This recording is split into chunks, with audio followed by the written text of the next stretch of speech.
সুপ্রিয় দর্শক, আমরা করোনা ভাইরাসের সময় যে ফেস মাস্ক ইউজ করতাম, আপনারা চেষ্টা করবেন এটা যতটা পারা যায় বাসার বাহিরে ইউজ করতে। এটা ঠিক, এখন করোনা ভাইরাস দুর্বল হয়ে গিয়েছে, কিন্তু তারপরেও বাতাসে, বিশেষ করে যারা ঢাকার বাসিন্দা, রাজধানী ঢাকাতে প্রচুর রাজধানী ঢাকার বাতাসে প্রচুর পরিমাণে রোগ জীবাণু এবং বিভিন্ন ধরনের ক্ষতিকারক গ্যাস বাতাসে উঠতে থাকে।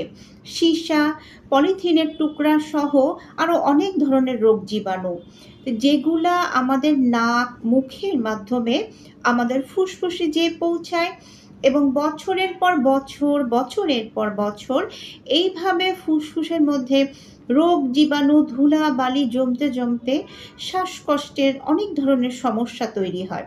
ফুসফুসের অনেক রকম অসুখ আছে যেগুলা তৈরি হয় এই ডাস্ট অ্যালার্জি জাতীয় সমস্যা থেকে। এই বিপদগুলা থেকে দূরে থাকবার জন্য একটু কষ্ট হলেও যখনই আপনি বাসার বাইরে যাবেন ফেস মাস্ক ইউজ করবেন।